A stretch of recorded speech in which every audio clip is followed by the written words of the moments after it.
অ্যানিমেটা শুরু হয় একটা জমজমাট রান্নাঘর দেখিয়ে, যেখানে ওই সময়ের একটা ঐতিহ্যবাহী জাপানি স্ন্যাক শপ চলছে।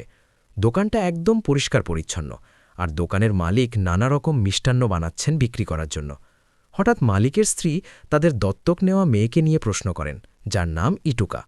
তার স্বামী ভাবেন ইটুকা হয়তো এখনও ট্রেন স্টেশনে থাকতে পারে। এদিকে ইটুকা তার হারানো বাবাকে খুঁজতে এক মিশনে বেরিয়েছে। সে এমন একজনকে দেখে যিনি তার বাবার মতো মনে হয়, তাই দ্রুত গিয়ে কাছে গিয়ে দেখল। কিন্তু দুঃখের বিষয়, সেটা তার বাবা নয়। মন খারাপ করে সে ওই লোকটার থেকে দৌড়ে পালিয়ে যায়। সে একসময় বাবাকে ভুলে ফেলেছিল। ঠিক সেই সময় নাগামু ট্রেন ধরতে তাড়াহুড়ো করছিল। ইটুকার সঙ্গে ঘনিষ্ঠ হওয়ায় প্রায় ট্রেন মিস করে ফেলল। তারপর গল্পটা নাগুর অতীতে চলে যায়। সে একসময় একটা ব্যান্ডে ছিল, বন্ধুদের সঙ্গে মজা করত। কিন্তু এক এক করে সবাই ব্যান্ড ছেড়ে চলে গেল। নাগামু অবাক হয়ে কাঁদতে লাগল, কিন্তু একাই চালিয়ে যাওয়ার চেষ্টা করল। পরের দিন নাগামু তার পরিবারের দোকান থেকে মিষ্টি নাস্তার একটা প্যাকেজ পেল, যেটা সে অনেক বছর আগে রেখে গিয়েছিল। এবার সাথে কিছু 10 বছর পর দাদির কাছ থেকে চিঠি পেয়ে নাগামু ঠিক করে বাড়ি ফিরে যাবে। তার ব্যান্ড ভেঙে গেছে আর সে বেকার, তাই সে বাড়ি ফিরে গিয়ে অনেকটা স্বস্তি বোধ করে। নাগামু বাড়ি এসে সরাসরি ওই ঐতিহ্যবাহী বাড়িটায় যায়। কিন্তু হঠাৎ তার বাবা হাও তাকে থাপ্পড় মারায়। সে চমকে যায়। থাপ্পড়ের জোরে নাগামু ভারসাম্য হারায়। নাগামু বাবার প্রতিক্রিয়া নিয়ে মন্তব্য করে, আর তার বাবা রেগে বললেন বিরক্ত হয়ে, তুই কিছু না বলে চলে গেছিস আর হঠাৎ করে ফিরে এসেছিস। এই উত্তেজনাপূর্ণ মুহূর্তের পর নাগামু শেষে ঠিকঠাকভাবে তার বাবা মার সঙ্গে দেখা করল, আর তারা শুরু করল কথা বলতে যে সে কেন বাড়ি ছেড়ে গিয়েছিল। ইটুকা বাড়ি ফিরতেই অবাক হলেন যে স্টেশনে যে মানুষটাকে সে আগে দেখেছিল, এখন সেই মানুষটা তার বাড়িতেই। দেখা গেল ইটুকা ওই পরিবারের দত্তক কন্যা। তার আসল মা বাবা তাকে দোকানে রেখে গিয়েছিল, আর তারপর হঠাৎ করে হারিয়ে গিয়েছিল।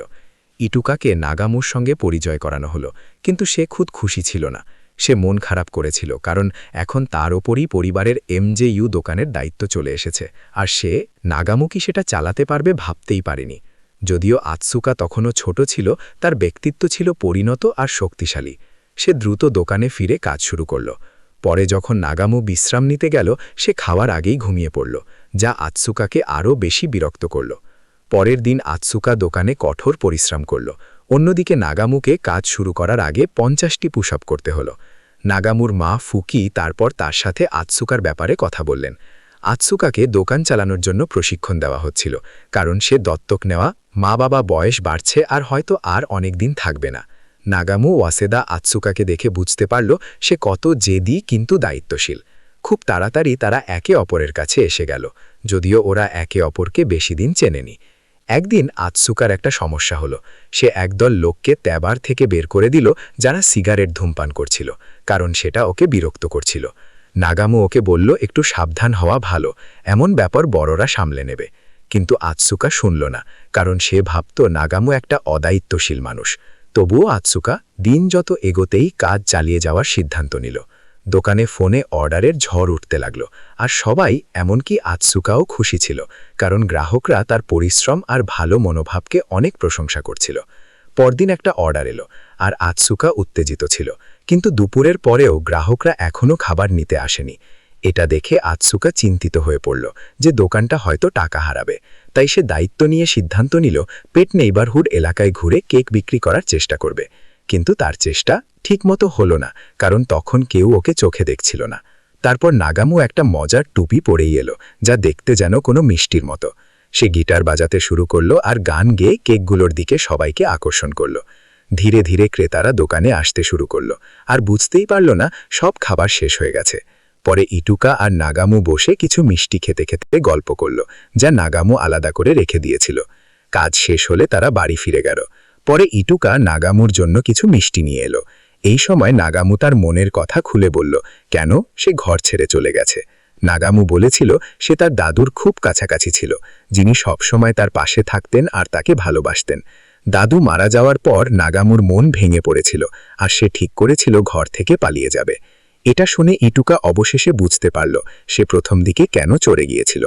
এরপর দৃশ্য পাল্টে এক মেয়ের দিকে যায়, যার নাম মিৎসুরু। সে তার ইউটিউব ভিডিওর ভিউ দেখছিল। মিৎসুরু একটা গান রচনা করেছিল, আর গান গাইতে ভালোবাসার কারণে তার গান গাইতে ভিডিও আপলোড করার সিদ্ধান্ত নিয়েছিল। কিন্তু সে চেয়েছিল তার বন্ধুরা তাকে চিনতে না পারে, তাই সে মুখে মাস্ক পরেছিল। ভিডিও আপলোড করার পর সে স্কুলে গেল। স্কুলে পৌঁছে মিৎসুরু তার ক্লাসে যোগ দিল। ক্লাস শেষ হলে তার কিছু বন্ধু কাছে এসে নাগামুর কথা বলল, যে আগের দিন তার স্ট্রিট পারফরমেন্সের কারণে ভাইরাল হয়েছিল। সেটা শুনে মিৎসুরু কথোপকথনে যোগ দিল আর নাগামু সম্পর্কে তার মতামত শেয়ার করল। কথা শেষ করে মিৎসুরু দোকানে কাজ করতে গেল আর তার নিয়মিত কাজ শুরু করল। এই সময় নাগামু আবেগপ্রবণ হয়ে কাঁদতে লাগল, কারণ কিছু কাস্টমার তখনকার সময় মোর পছন্দের স্ন্যাক্সগুলো নিয়ে নিয়েছিল। ইটুকা আর নাগুর মা ওকে মনে করিয়ে দিল যে কাস্টমাররা যখনই স্ন্যাক্স নেবে তখনই ও কাঁদতে পারবে না, আর বলল এটা বন্ধ করতে হবে। যখন নাগামু ছোট ছিল তখন সে প্রতিবার কাস্টমার কিছু কিনলে কাঁদত। এরপরই মিৎসুরু এসে নাগামুর কাছে একটা রুমাল দিয়ে দিল, কিন্তু মিৎসুরু অবাক হয়ে দেখল সেটা আসলে ওর ছোট ভাইয়ের প্যান্ট। লজ্জায় মিৎসুরু ক্ষমা চাইল, আর ওরা দুজনে হাসাহাসি করে সেটা ভুলে গিয়ে ফিরে গেল। পরে কাজ করার জন্য ইটুকা মিৎসুরুর কাছে গিয়ে ধন্যবাদ জানালো পড়াশোনায় সাহায্য করার জন্য, যার কারণে ইটুকা তার পরীক্ষায় পূর্ণ নম্বর পেয়েছে। মিৎসুরু খুশি হলো যে সে কারো কাজে আসতে পেরেছে। এদিকে নাগামু 2 মেয়েকে ঝাড়ু দিচ্ছিল দেখে, যার কারণে তার মা অস্বীকৃতির সাথে মাথা নেড়ে দিল। একটু পরে ফুকি মিৎসুরুর কাছে এসে তার দাদির মৃত্যুবার্ষিকীর জন্য কিছু নাস্তা দেয়। মিৎসুরু তাকে ধন্যবাদ জানিয়ে বলল যে সে যে কিচেন বানিয়েছিল তার দোকানে ভালো বিক্রি হচ্ছে, সে সেটা চালিয়ে যাওয়ার প্রতিশ্রুতি দিল। আরও বানাতে বলল নাগামু বিক্রির জন্য।